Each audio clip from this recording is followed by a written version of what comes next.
Variety Store. Two stores that beat the giants on pricing, variety, and quality. Susie's Variety, small store, big love. Located in Cantonment, Vieux Fort, and Bois d'Orange, Gros-Islet. Telephone 458-4161. It's delicious. La Place Salazar is the true home of quality meat and deli products, selected and priced to suit every palate and pocket. We sell all cuts of meat, poultry and fish, from tasty lamb necks and succulent pork chops to lean dolphin and juicy top round steaks. Our deli items include turkey, ham, bacon, pork sausages, meat patties, chicken nuggets, deli ham and eggs, so that breakfast or that party is a breeze. And for your added convenience, we sell restaurant essentials and grocery items. So where's your next meal coming from? La Place Salazar, of course. La Place Salazar, Castries, Gros-Islet, Vieux Fort, and Soufrière. It's delicious.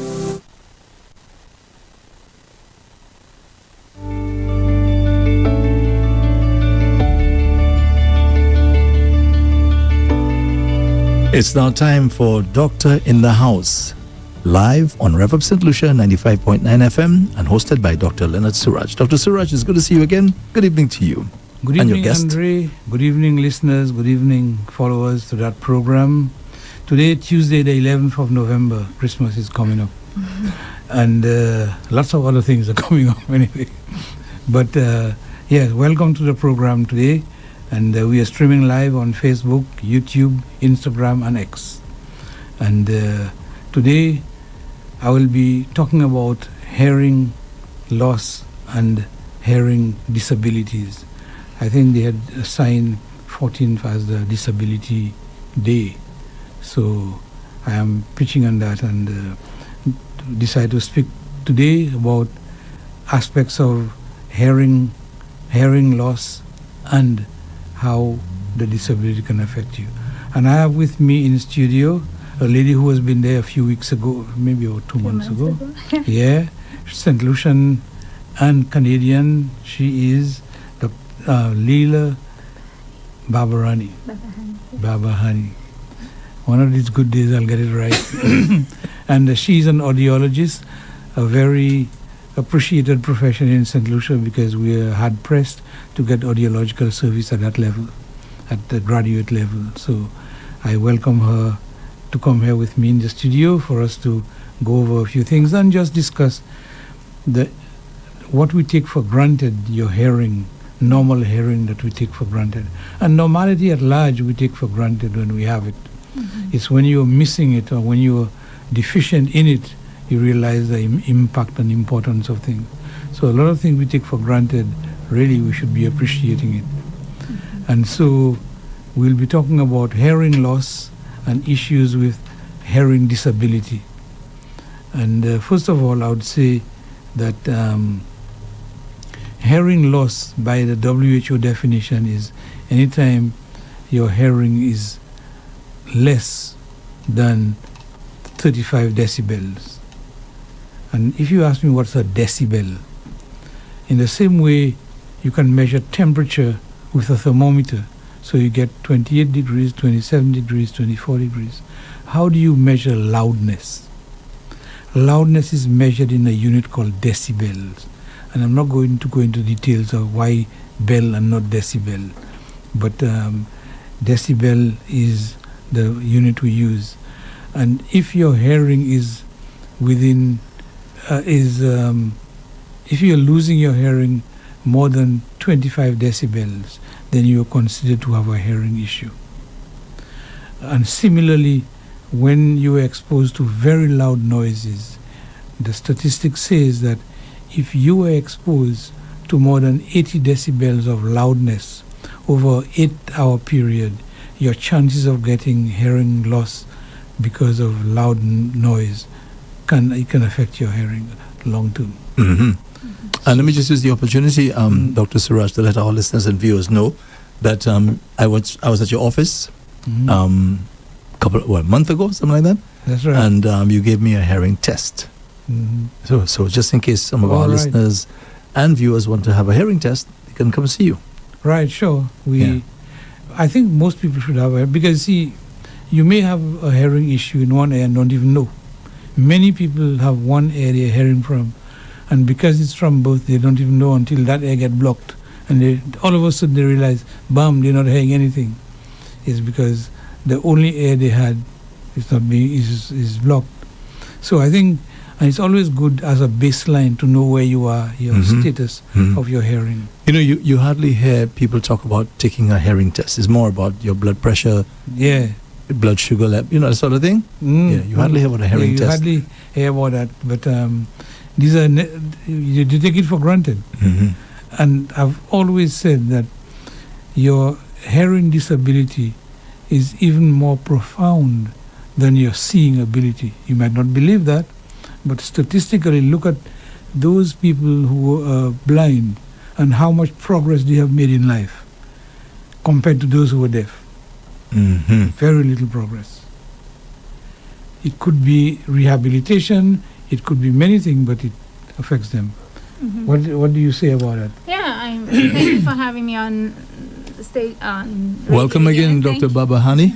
Did I get it right? Yes, it's Leila, but I'm not a doctor. I'm an audiologist, but absolutely, we often say it's better to some people have said it's better I lose my sight than my hearing, because the hearing connects you to the world. It's the sound all around us, to know that a motorcycle is coming, someone speaking to us at a distance. So it's very important to have a baseline hearing test that I believe, at least if you're an adult, at least at the age of 50. Children, for sure, we want to make sure there's no learning delays in school. That if you're ever concerned, at babies, having universal hearing screenings done on infants, so that we know that if they pass, then good, they're going to have a better or more academic success later on during school. But if they don't, then what do we do to provide rehabilitation, to provide treatment services for them, so that they can function and integrate better in society, and for speech and learning progress as well. Now, to bring the picture home in the St. Lucian setting, in 2023, we discovered a total of 493 individuals who were diagnosed with hearing loss at the health centers, at the clinics. That's in 2023 alone. This group has about 63% of them had a disabling hearing loss, not just a mild hearing loss, but 60% had a disability in their hearing. Okay, and a disability is defined as a hearing loss more than 35 decibels. So you can understand, and the following year, 2024, they had 110 people from the clinics who were discovered to have a hearing loss in 2024. So it is not something to be laughed at or not something to be ignored. It is serious stuff. And these people, because of the hearing impairment they have serious disadvantage in terms of the rest of their lives. For example, job opportunities. Well, even before we get to job, looking at rehabilitation, picking them up early. The earlier you pick up a disease, the better you can deal with it and the less adverse impact it can have on you. So generally, when these people are picked up late, then there is very little in terms of rehabilitation and early testing, which is a big issue, and we're talking about that. That early testing is extremely important, because you don't know if the child is hearing until you realize that they're not paying attention or they are very troublesome, and you're not too sure if they have attention deficit disorder or if they just cannot hear or if they have glue ears, whatever it is. So it is always a problem to diagnose early. And those children who have hearing loss will always have a tougher time. And not to mention our inability, we do not have the technology. And they do have technology to do it, we just don't have it in St. Lucia. For example, if a little child cannot say, I cannot hear, how do you know if they can hear? You can make a sound, you can startle them, There are free field studies, free field testing you can do. But the modern thing is to do what we call the ABR, or you can do the like autoacoustic Auto- emission, OAE, like more objective testing, so Yeah. that they don't have to respond Mhm. to it if they're very young and cannot respond, right? you can do. Yeah, and that would be one way to diagnose whether a baby has some hearing loss or not. And then if once again we go back to what do we do with the cases. So whether we provide rehabilitation, oral rehabilitation, getting them hearing aids at a younger age so that they can now tap into or tune into sounds to be able to hear because they're learning speech and language to understand different conversation, to understand different words, to form sentences. If we're talking about a baby, if we're talking then about you mentioned in school age they identify them as troublesome, but really I've done some screenings last week in one of the schools, and some of the kids, they were identified as troublesome, and we detected that maybe they do have some hearing loss. And it's not that they're troublesome, it's because if they don't hear, they get distracted. If they can't hear what the teacher's saying, then they become more idle. They're not going to focus as much on what is being said in the classroom. So then they're gonna start tapping their feet and kicking their bag and maybe troubling the person next to them. That's right. And then that's when the attention disability or disorders come into play. So it does have a huge. And then what happens to these troublesome kids? They don't do well academically through school to then provide or become help in the society. Like they don't maybe advance their education. And the thinking is that because they're not hearing properly, you think that they're intellectually they're low, but they're not. Their intellectual capacity may have nothing to do with the hearing. Yeah. And so they're brilliant children. Yeah. Except that, and the more brilliant one will be more troublesome because they're more curious, and they cannot stay quiet, and they play with things. They try to study their surrounding, and as a result, they run into trouble and think that they're troublesome. But not all troublesome children are behavioral. Some of them, they have real legitimate reason for them to behave the way they behave.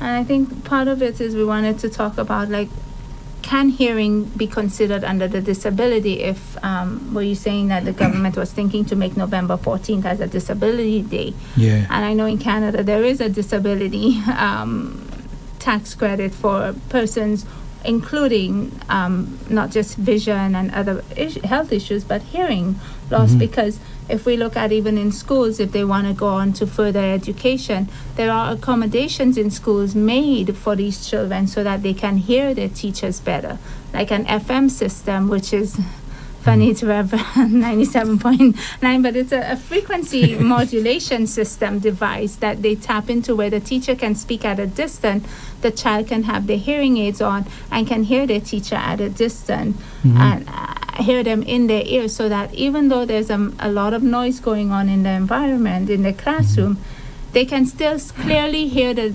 instructions and the curriculum, whatever the teacher needs to teach, the lessons for that day. In adults, how does it affect them if they've developed hearing loss later, or they were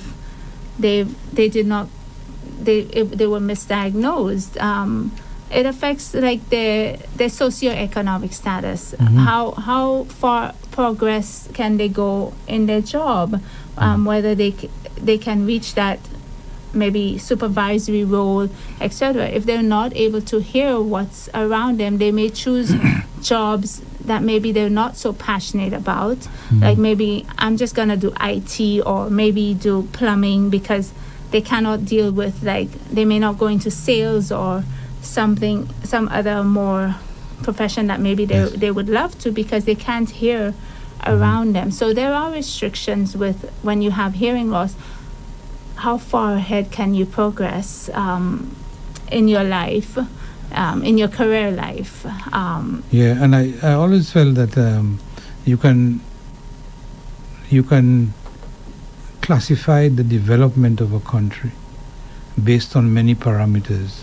People talk about GDP, people talk about level of happiness, etc. But the manner and the legislation you put for disabled people, for the young, for the very old, the most vulnerable.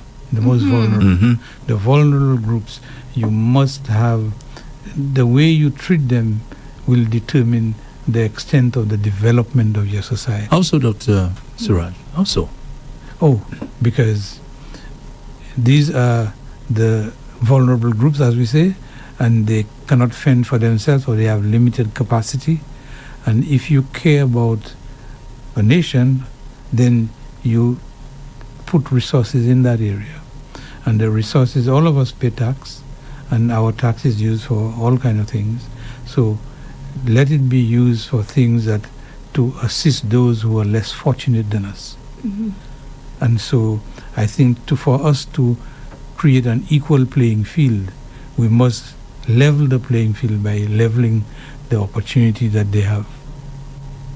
Okay? So I think that for people, so a society that is developing, it's not a question of how much money some people have and how much they don't have. It is what opportunity you're creating and how do you get as many people into this pool as possible that they can fend. At the end of the day, you want to be able to develop a nation that the individuals can fend for themselves and not to be dependent on anybody for their daily life.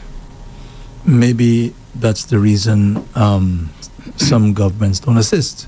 Maybe they feel that if they try to assist, that would be kind of like spoiling you, not allowing you to fend for yourself, as you said. Yeah. Don't you think so?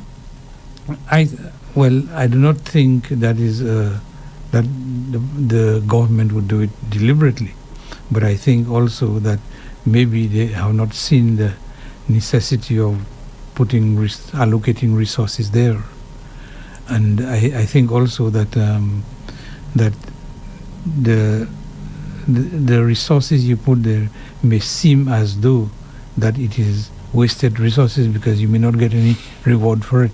I was speaking, sorry, I don't mean to go ahead. distract. No, you're not distracting.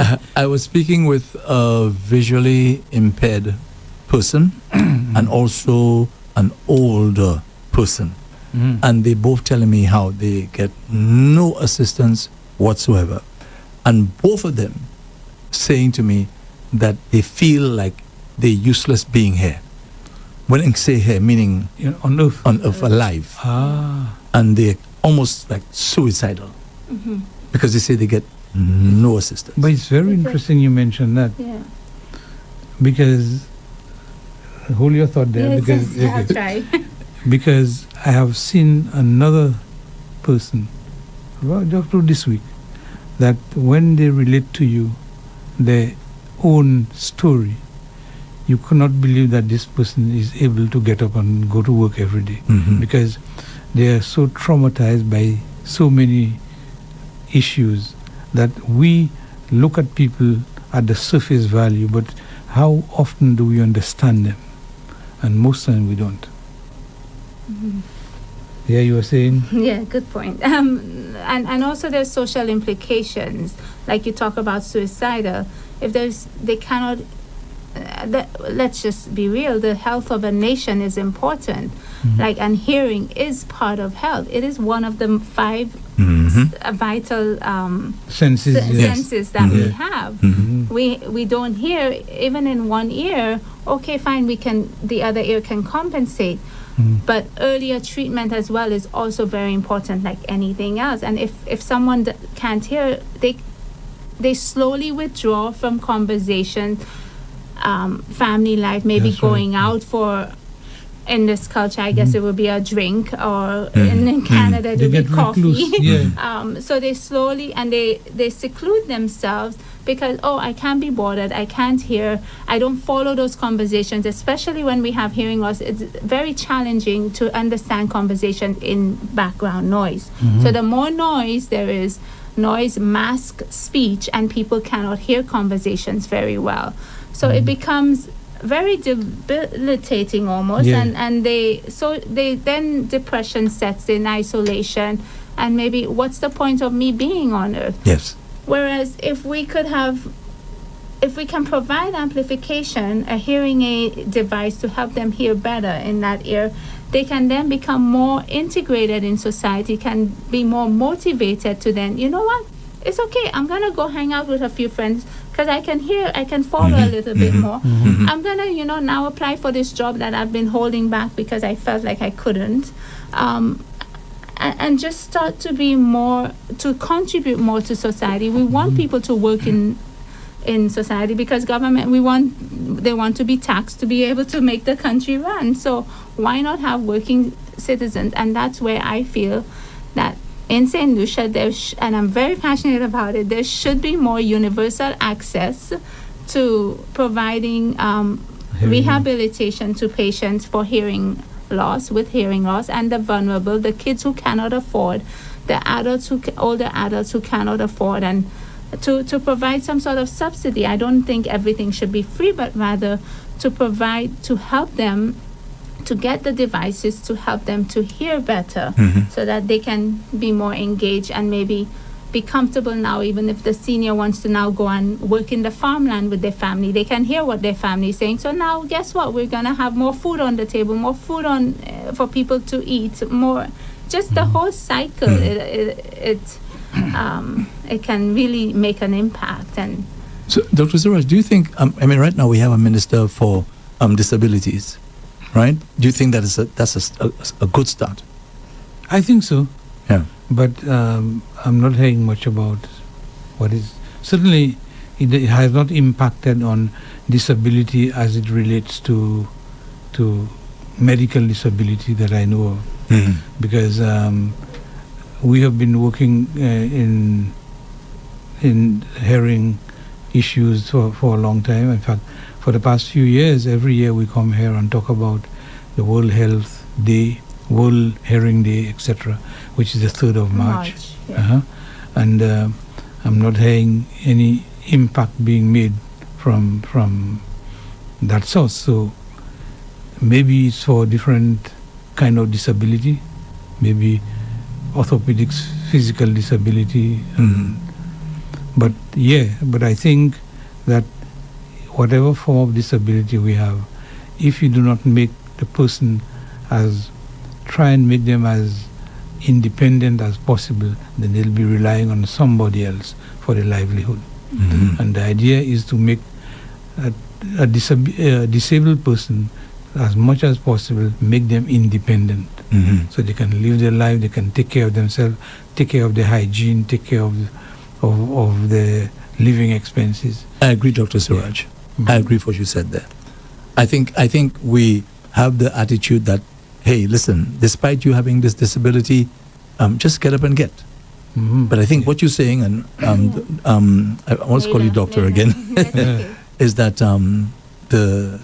government really should be trying to meet those people halfway. I think that's what you're saying, right? Yeah, I'm saying that, and the end goal is to make them self-sufficient and independent. So whatever way we can contribute to that. That is right. Yeah, and intervene in their illness and try and help them as soon as possible, as early as you can, because the earlier the better. Yes. Yeah, and there's a lot of studies that have come out in the past 10 years, and more so now. It's more they're more like pressing it, at least in North America, that earlier stimulation, earlier auditory stimulation, earlier hearing aids. If we can get a hearing aid on someone earlier, they are more successful at using the hearing aid. They can reintroduce back to their world of hearing sooner than waiting for someone who's over 80 years old. And oftentimes we see patients who are over 80, and it becomes very hard for them to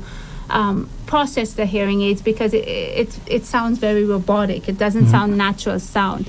So the brain is very unique. It's very interesting as well. But there's studies showing memory loss is correlated with hearing loss. It's about 10%, but there is a connection, because if you're part of the brain, you don't use it, it's not getting sound input, then other centers take over, then memory loss can occurs. There's also associations with like kidney failure and hearing loss. More chances of falling as well if you have hearing loss, because the balance system and the hearing system are connected. So I really believe, yes, the health of a nation is important, and hearing is so important to get earlier diagnosed or detected, so that we can have a plan as to how to treat these individuals. So, Dr. Suraj, do you think that as a third world country that we are able to do those things? Are we a third world country? You see the number of cars on the road and the infrastructure going up. To me, it's a matter of priorities. It's a matter of priorities. And if you consider, as I said from very early, the hallmark of a developing nation is how to take care of the vulnerable. And if you allocate the resources for that as a budgetary exercise, then you can put it on the front burners. And if you, when I say budget, not only money, but train the people, train the audiologists, train the speech language therapists, train the people who are developing hearing aids to do the mold, etc. When I want to fit a hearing aid on somebody with a mold, I have to have my secretary to do the mold by mixing two different chemicals and they form like a gel. Put it in the air, it takes the form of that air. And you have to take that form, send it to Canada, let them put the hearing aid in it and bring it down back. Each limb of the journey is about $300 to $400 US to transfer it, bring it down. When you then you program that hearing aid to fit that person. A lot of this thing, if we really want to advance, you can make these services available. But who's lobbying, Dr. Suraj and Babahani? Who's lobbying for those things? Because somebody has to make a case. Yeah. Well, because we I need know a proposal, Doc. Yeah, but I know that the hearing evaluation team at Entrepot is working assiduously at these things. They have all the facts, they work and they see these things. They may not have put a proposal together, but not all the time you need a proposal. If you care about the hearing health of somebody, you can see what needs to be done. And if you are planning your health service, then that should be part of it. Or you should ask those people who know more about it, how can you develop that? For example, go ahead. So I just want to say, yes, actually, Nurse Mary Sydney, I hope it's okay to mention her name, but at the Entrepot, and I know she's very well loved on island as the hearing nurse. She goes around in communities. She's very passionate about it. And we have put a proposal back in July, and there's been no follow through on it. So like in terms of what it would take to have more universal hearing healthcare in the country, here are the costs, and we're still waiting. I guess with elections we're not going to hear anything, but maybe when after things the settle down, elections, yes, maybe we can reapproach this and get, because in an island like Trinidad there is universal access to hearing aids where the government publicly funds these hearing aids at no charge to the citizens. And so yes, it's a bigger island, but even if we were to say 50% the government pays, like give something to the people so that everyone can have a benefit to once again integrating back into society, because now the hearing has been restored. Dr. Suraj, we'll need to take a little break. Yeah. We'll come back in just a moment. Right. Okay, this is Doctor in the House live with Dr. Leonard Suraj, and the program is brought to you the compliments of La Place Salazon, Susie's Variety, and Tapia Hospital. At Tapia Hospital, we operate a 24-hour emergency service for all your urgent healthcare needs. Our qualified medical specialist will be on hand to ensure that you receive the best of care. Call us at 459-2617. Tapia Hospital, where the patient safety comes first. You are the guru of groceries. You have a heightened awareness for lower prices. You journey to find freshness and variety and quality brands, and you have an acquired taste for specialty items. You want to set a good example for your followers.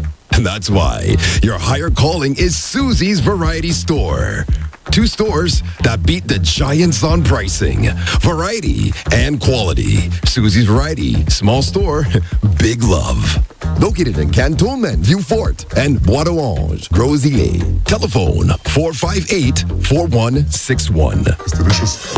La Place Salazar is the true home of quality meat and deli products, selected and priced to suit every palate and pocket. We sell all cuts of meat, poultry and fish, from tasty lamb necks and succulent pork chops to lean dolphin and juicy top round steaks. Our deli items include turkey, ham, bacon, pork sausages, meat patties, chicken nuggets, deli ham and eggs, so that breakfast or that party is a breeze. And for your added convenience, we sell restaurant essentials and grocery items. So where's your next meal coming from? La Place Salazar, of course. La Place Salazar, Castries, Gros-Îlet, Vieux Fort, and Soufrière.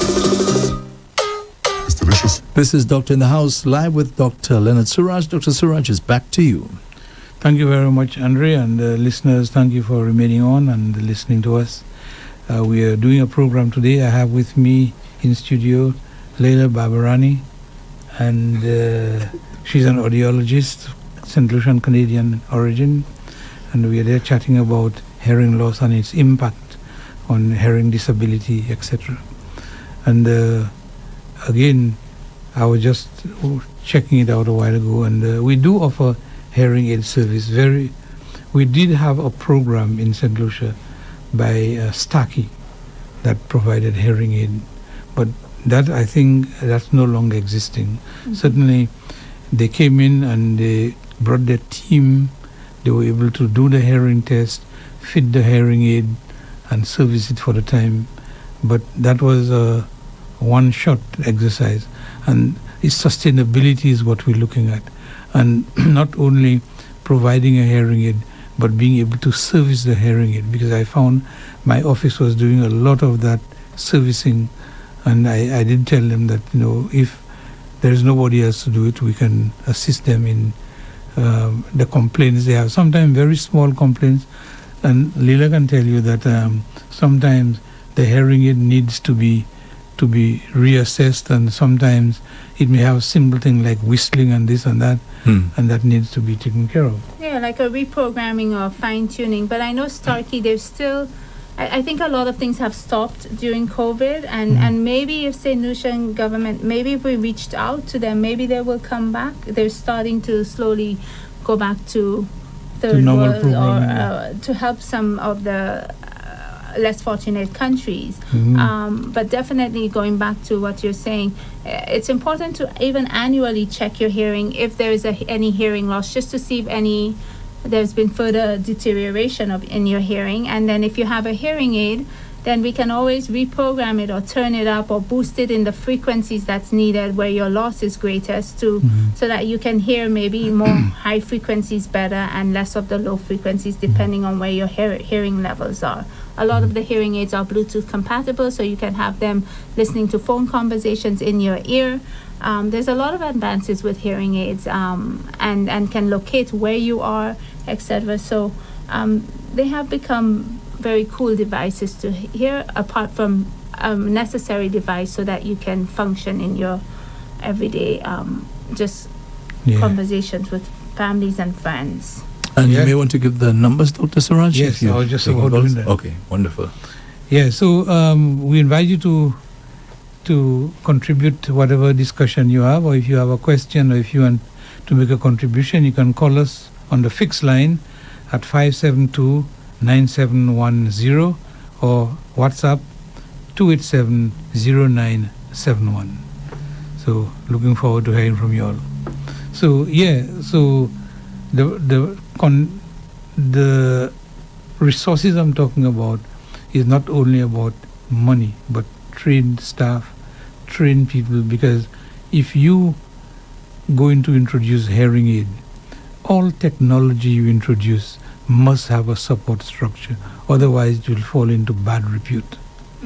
If you, no matter how expensive your hearing aid is, if it's whistling, if you cannot hear it properly, if it is making noises, then the first thing is to pack it away because it's something new you're introducing, especially if you're in the older generation.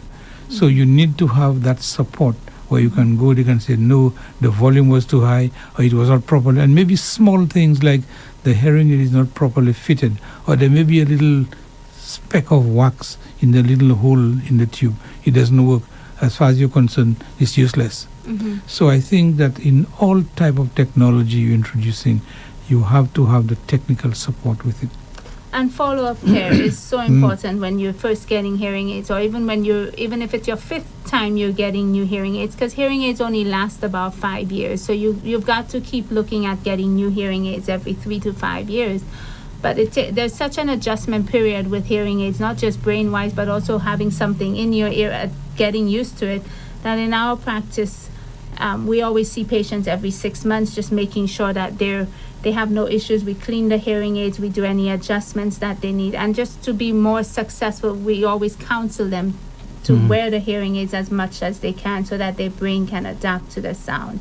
So there's a brain adaptation. There's absolutely a brain adaptation to the hearing aids, because at first it may sound a little robotic. It's, I hear so much noise. Well, when we go into a noisy room as normal persons, we do hear all the noise, but we've learned to filter out that unwanted noise and focus more on whatever is important to us to hear, whether it's the music and not listening to our partners or vice versa. So there is an adaptation period with getting used to wearing the hearing aids. I always tell my patients, it's not just like buying a pair of shoes. They're so comfortable, man. I can run in them. I can sprint in them. No, it's not as easy as that. It can take 3 to 6 months for your brain to get used to it. And the more you wear the hearing aids, the more you can get accustomed to it. Okay. Yeah. And follow-up care, like you said, like not just having one-time service and here are your hearing aids and goodbye, see you when you need to, but rather let's see you every 6 yes, like rather let's see you every 6 months, clean the hearing aids, make sure they're working well, make sure there's no changes in your hearing every 1 to 2 years, and if there is, then boosting the hearing aid too. Right, because these hearing aids, since 2009, I think, the manufacturers are making programmable hearing aids. Yeah. Meaning that the same hearing aid can respond to different hearing losses if you program it.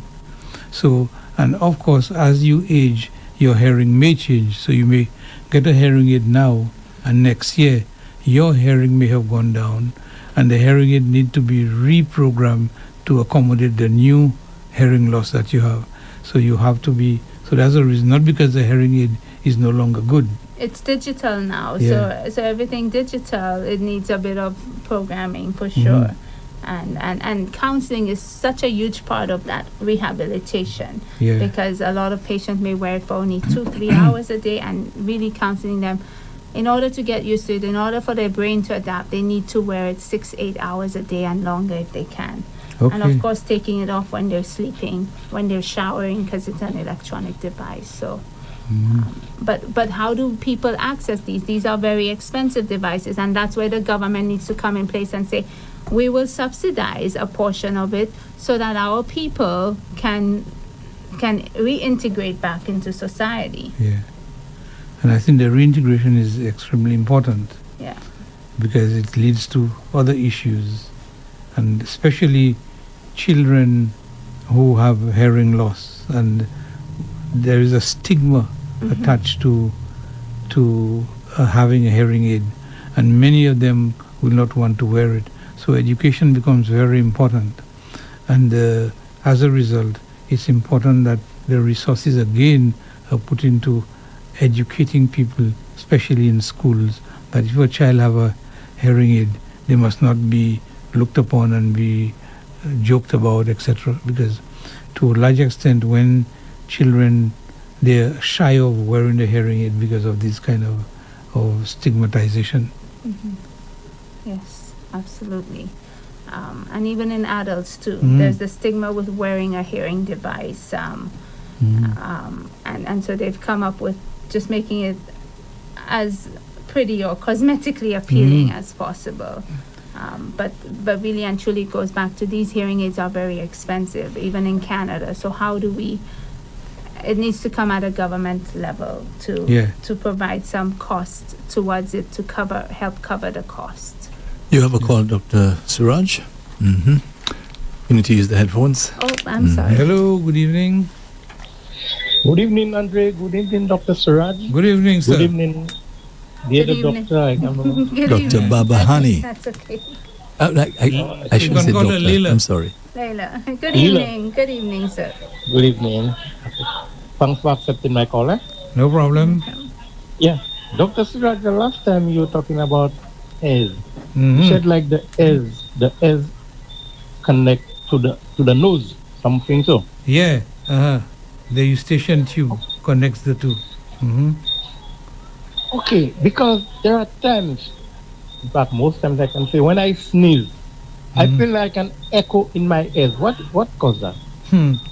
When you sneeze, the Uh-huh. air is traveling from your lungs to your nose at about 60 miles an hour.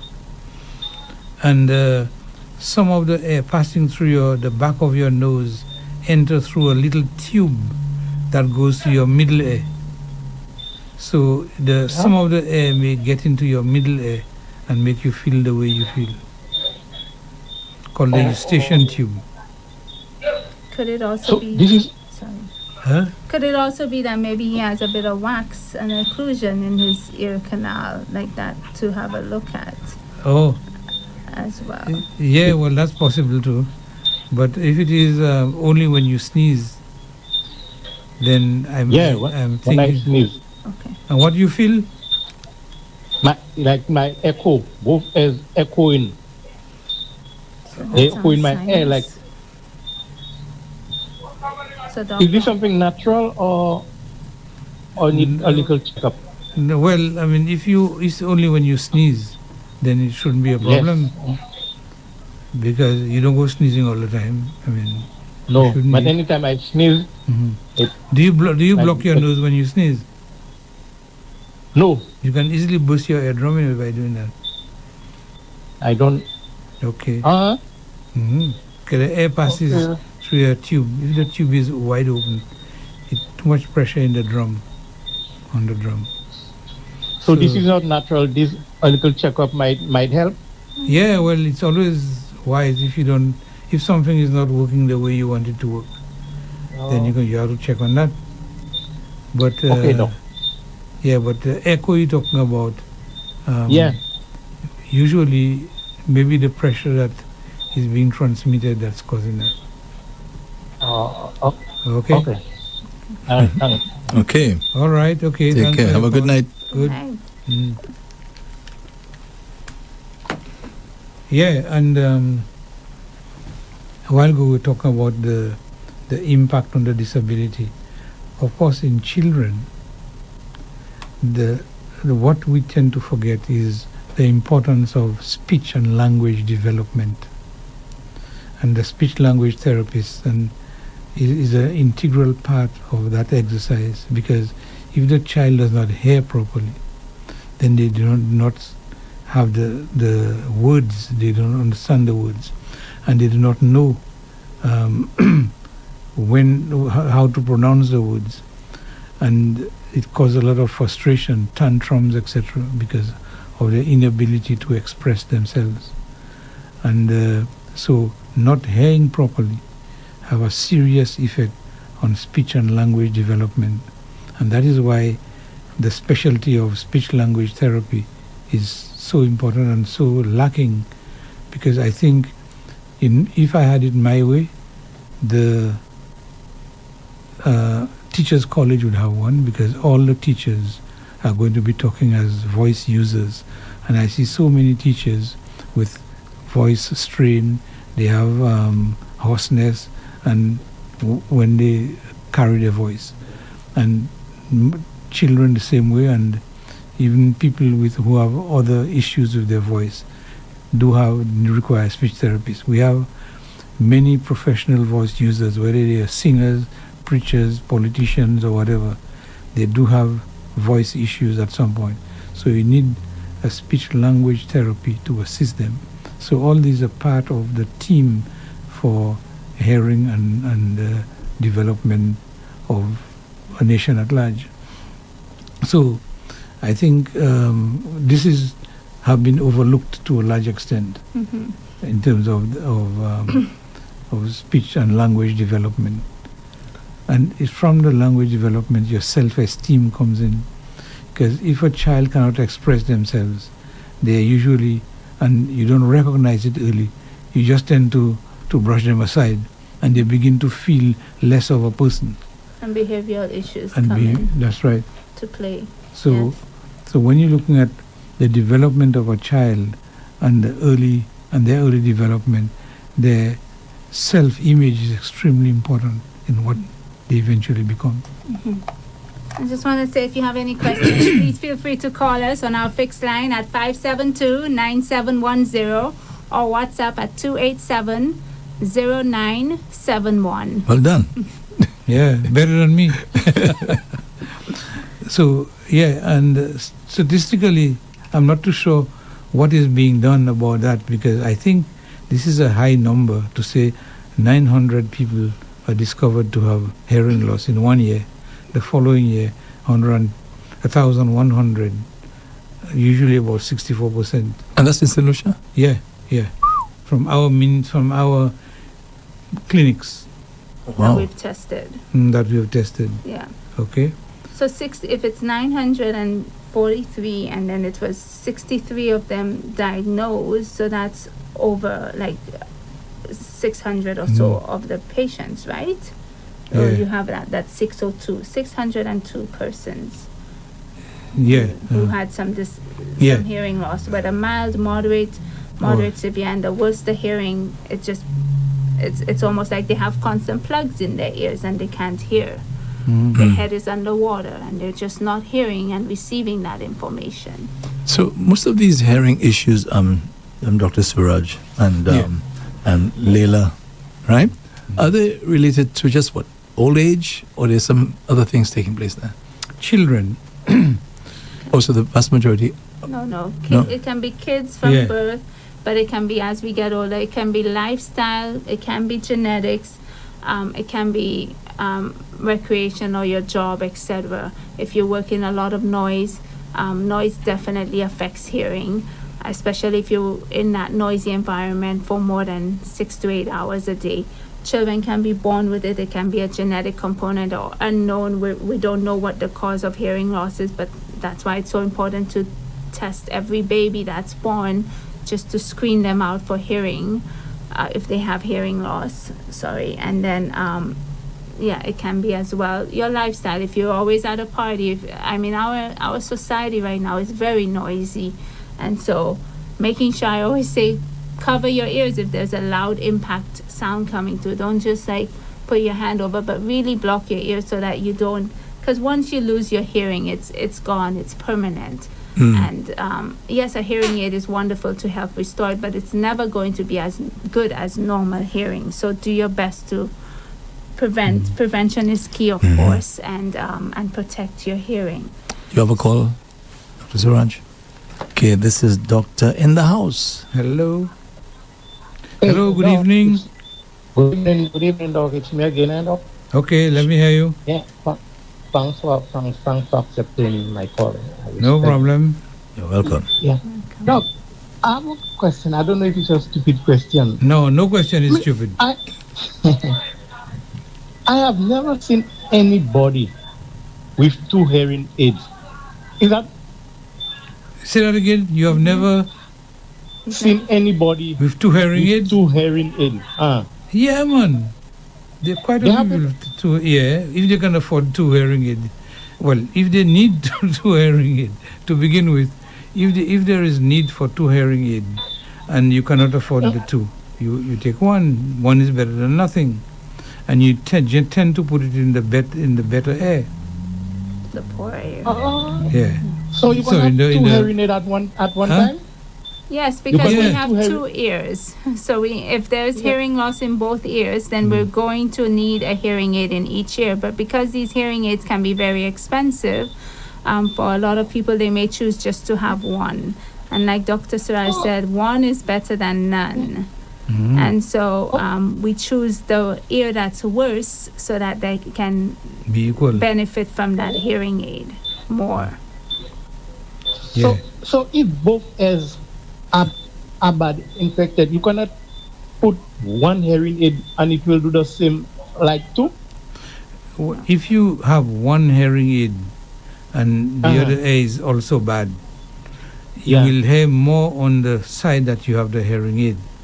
It's almost like your hearing is imbalanced because in one side you're hearing much louder. Maybe Lila, you can explain that. Like you'll feel very off balance. You'll have a lot of difficulties locating where sound is coming from. So if you plug up one ear and then you put a hearing aid in, if you have hearing loss in one ear, put a hearing aid in the other, you're going to have a lot of difficulties figuring out where the sound is coming from, understanding speech and noise, and balance as well. Like you're not going to feel very balanced if you only have one hearing aid when you need hearing aids in both ears because you have what we call bilateral hearing loss.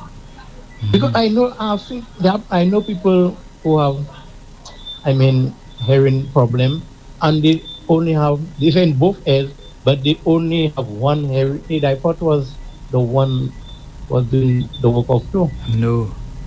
And sometimes they can only have one, so they can only have. They only need one. I'll listen on the radio. Okay. Well, as I said earlier, and as Lila was saying, if only one side is bad, then you put the hearing aid on that side. But some people have ears that require two hearing aids, but because it's expensive and not easily affordable, then they would take one because the one is better than no hearing aid. And you tend to put it in the ear that is weaker, and so forth. So that is the thing about hearing. But I have seen many people who can afford and have two hearing aids. That is because the difficulty about having one ear that is much better than the other is that you tend to hear the sound more on the side with the better side. And as a result, it's dangerous because you're walking in the street and a car blew the horn and you do not know where that car is. So for safety issues. Yeah, for safety issues. And so it's important to have a balanced hearing so you can have what we call better hearing in both ears, binaural hearing competencies. You have another call. Okay, thank you. Hello. Good evening. Hello, good evening, doctors in the house and Andre Paul. Good evening. Good evening. I have a question. Let me hear you. I have a 3-year-old son. When he goes to clinic, they always do a hearing test for him. Is that sufficient at his age, or do I need to do more? Thank you. Okay. Thank you. Let me hear. So wait, sorry, 3-year-old, and how often do they do the hearing test? She hung up already. Sorry. Oh, okay. She wants to know every time she goes to the health center or clinic, they do a hearing test. Is that adequate? Well, I mean, if they've cleared their ears and there's no more wax and they've tested once and the hearing is normal, then you don't need to retest until there's further concerns that arise in the child, like through school. But if there is detectable, if they've diagnosed with some hearing loss, then maybe every year or so they want to retest the hearing to see if any changes in their hearing.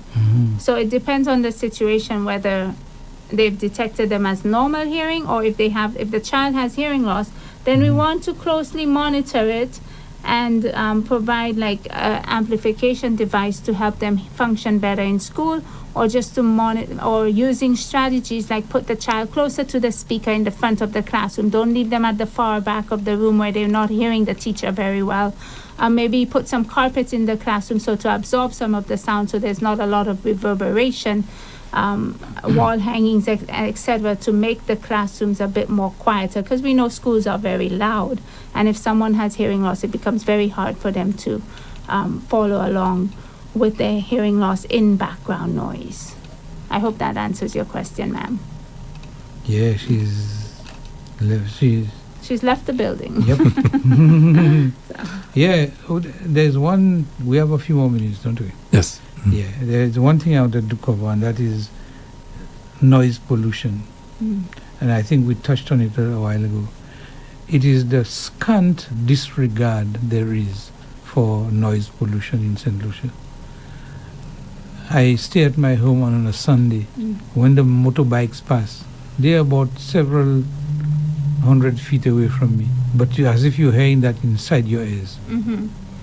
And I'm wondering, for those people who are at home, who are ill, who are suffering, and having to hear these noises all the time, it must be worsening the situation.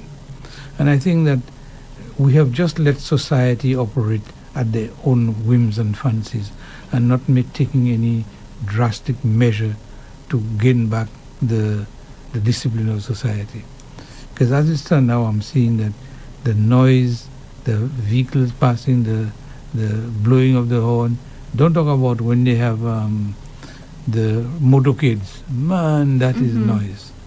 And I'm wondering how many of these motorcycles have air protection when they're riding their motorcycle, because you as a bystander is exposed to the noise only for a fleeting few seconds.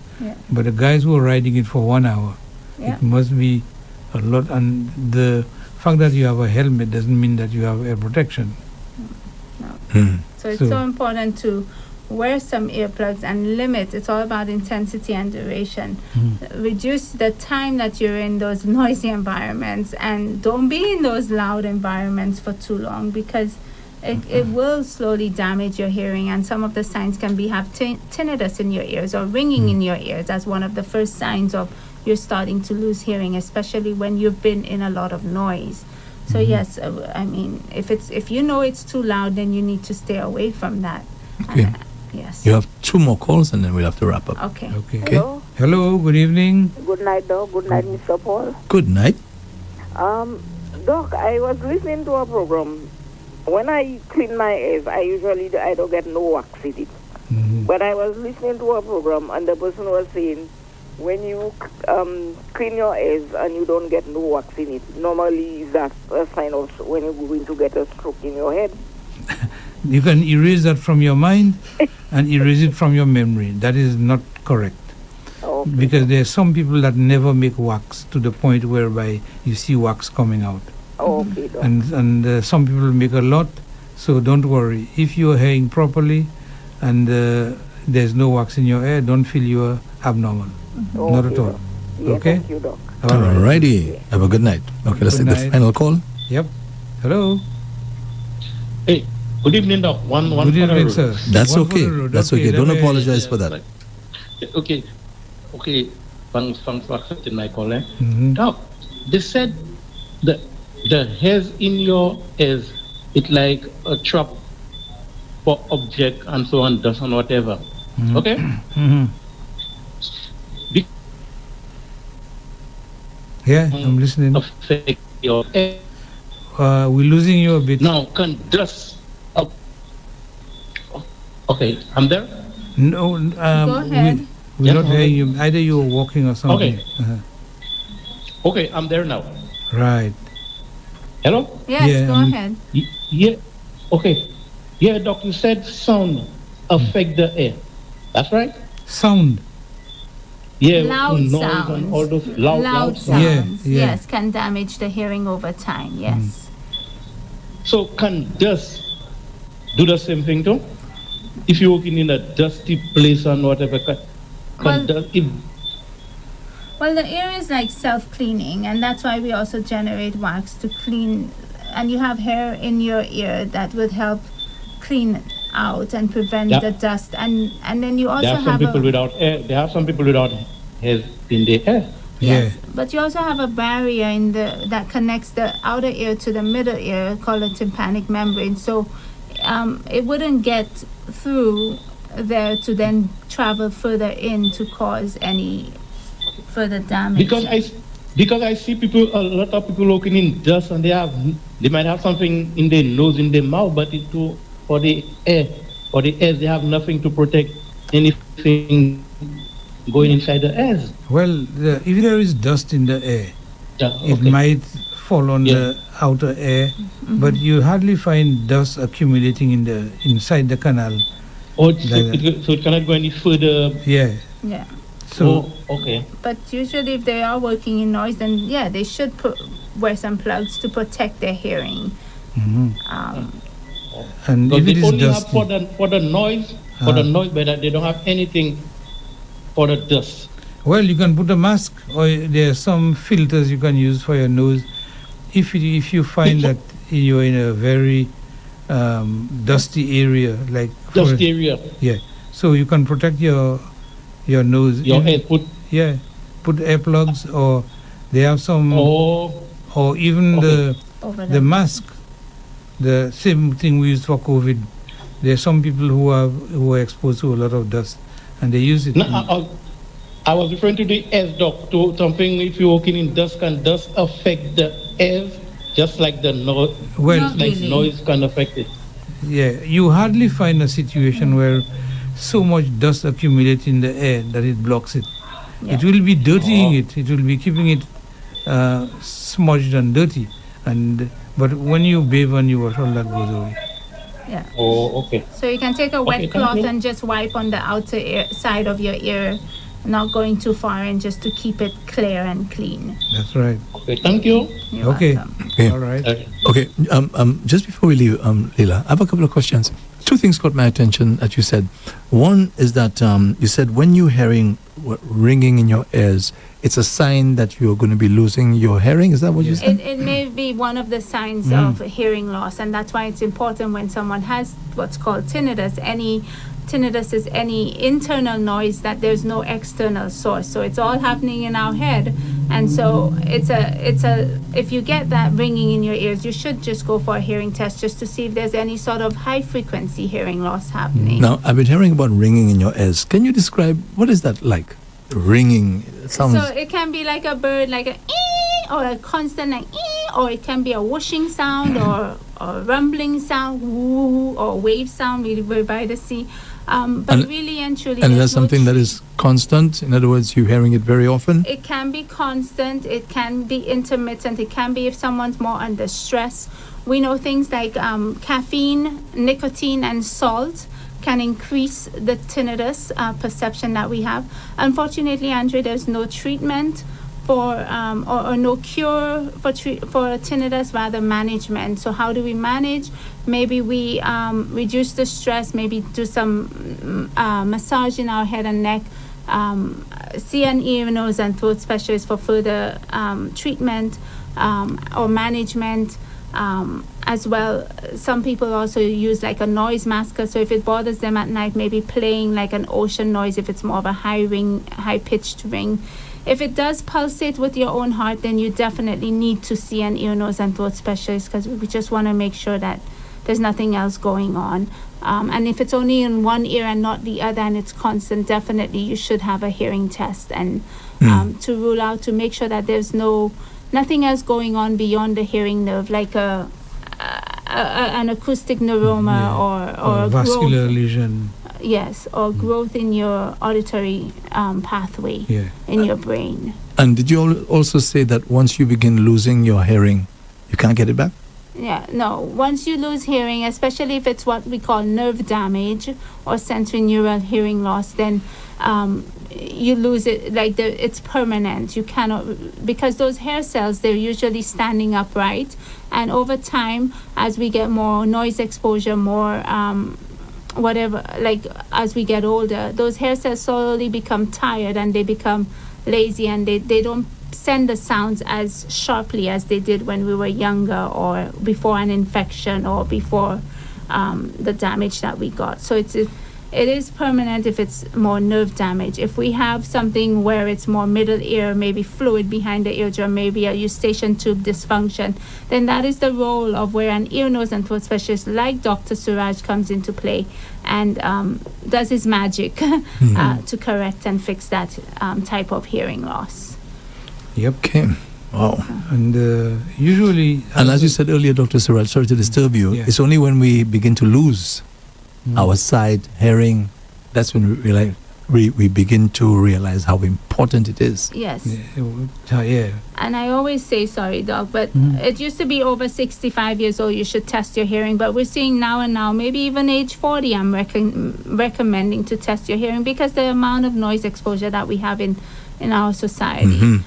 Whether it's here, even in Canada, we recommend earlier detection, get it tested. And I'm seeing more and more because a lot of people go to concerts there. A lot of people go playing bands, maybe motorcycle sports, etc. And so there is I'm fitting more and more patients who are in their 40s with hearing aids versus being the traditional 65-year-olds. Of course, these are more prevalent, the age 65, but we are starting to see younger. So it is important. If you're having any concerns, you can always contact, go to CNE nurse and throat specialist like Dr. Suraj or Entrepot Health Center to Nurse Sydney, etc., to get a test done. And I know Dr. Suraj will not do it, but I will do it for him. Yes. I did have a hearing test at his office, so I'm encouraging St. Lucians who, as you said, they're past 40 and so on, to go check up. Get your hearing tested. And if there's any loss, then at least then we know, okay, there's a baseline, and then we check it maybe every 1 to 2 years, and you come back and we have a record. So then by age 55, if you have some more hearing loss, and yes, let's treat you now with a hearing aid versus waiting till you're 75, because that's now 35 years or more of not hearing very well, or 25 years more, and the brain just... we know earlier treatment is better. The same with hearing aids. Earlier we put a hearing aid on someone, the more successful they will be at using the hearing aids and benefiting from it. And if I can just boast a little, my results were pretty good. Pretty good. Awesome. I'm so happy to hear. You have no reason not to hear. Thank God. If you didn't respond because you ignore him. That's great. Well, thank you again for having me on air. It's a privilege, and really I'm very happy to be here and to share my passion in the audiological field. Well, I can feel the passion that you have for this. Certainly, I can see when we talk about rehabilitation and equal access to hearing aid that you're really passionate about that. Absolutely. And from the way you speak, I can see that. So I wish to thank you very much for coming again at short notice and being able to contribute. I always like to have somebody to give the information from a different perspective, and that's very good. So thank you very much. And listeners, thank you for your calls and appreciate it very much. And next week, same time, I'll be there. Thank you, Dr. Suraj, for your service, and of course, thank you as well, Leila Babahani, for joining us on Doctor in the House. Okay, you can listen again and view again next week. Next week, Tuesday, from same time, 6 p.m. to 7 p.m., only on Rev-Up St. Lucia 95.9 FM. So, Doctor in the House brought to you the compliments of La Place Salison, Susie's Variety, and Tapion Hospital. Tapio Hospital Radiology Department offers 24-hour service. We provide you with X-ray, CT scans, and ultrasound imaging using the most modern equipment that produces the best images for your medical attention. Call the Radiology Unit at 459-2201. Tapio Hospital, where the patient's safety comes first.